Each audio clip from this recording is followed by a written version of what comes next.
नाही एका विशिष्ट कंपनीच्या गाडीला, आणि अशोक लेलंड नावाच्या कंपनीला तो टेंडर दिला गेला 5 वर्षाच्या बसच्या मेंटेनन्स साठी 3000 बस साठी 6000 कोटी रुपये मोजले। एक एसटी बस 5 वर्षासाठी 2 कोटीनं। अरे तुम्ही किती लुटताय रे, लुटारू, चोर, डाकू, कोणत्या शब्दानं बोलावं? 3000 बसचा टेंडर 6000 कोटीनं, 6000। या आरोग्य मंत्री तर आरोग्य खातच विकायला लागलाय।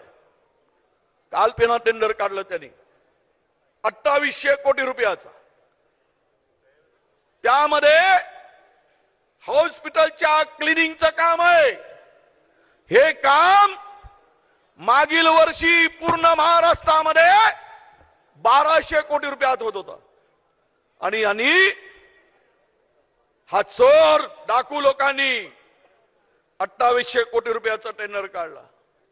एम्ब्युलन्सचा टेंडर 10000 कोटीचा।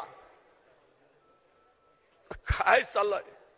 हे सर्व जर पाहिलं तर महाराष्ट्र विकायला काढलाय, महाराष्ट्र उद्ध्वस्त करायला निघालाय। म्हणून तुम्ही आता विचार करायचा आहे। मीरा भाईंदरच्या छत्रपती शिवरायांच्या पुतळ्याला हार घालून आम्ही आलो। मुजफ्फर भाईंचा नेतृत्व त्यावेळेस नगरसेवक होते, कॉर्पोरेटर होते। तो पुतळा 1991 मध्ये बसवला। तो पुतळा अजून तसाच्या तसाच आहे। 91 मध्ये बसवलेला काँग्रेसच्या काळातील पुतळा स्वाभिमानानं अभिमानानं छत्रपती शिवरायांचा उभा आहे। आणि हे कमिशन खोर, खोकेबाज, धोकेबाज नालायकांनी 8 महिन्यापूर्वी बसवलेला पुतळा धारातीर्थी पडला। हे कमिशन खोरीचं लक्षण आहे, हे आता सिद्ध झालेलं आहे। अरे पुतळ्यामध्ये कमिशन खाताय महाराजांच्या।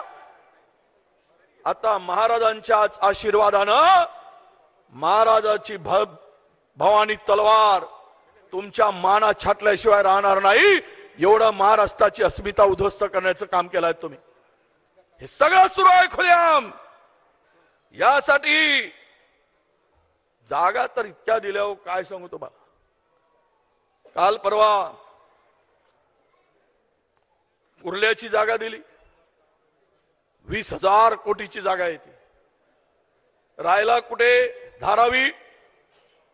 धारावीच्या पुनर्विकासासाठी अदानीला पुन्हा त्या दूरची जागा, कुर्ल्याची काही संबंध नाही, 20,000 कोटीची जागा दिली। बांद्र्याची जागा सिलिंगची, अदानी। डंपिंग यार्डची जागा, अदानी। बेचो और खाओ। काय चाललंय? कुठे नेऊन ठेवलाय महाराष्ट्र माझा? त्यावेळेस म्हणाले होते भाजपवाले, कुठे नेऊन ठेवलाय महाराष्ट्र माझा? अरे नालायकोंना, गाण ठेवलाय गुजरातला, गाण।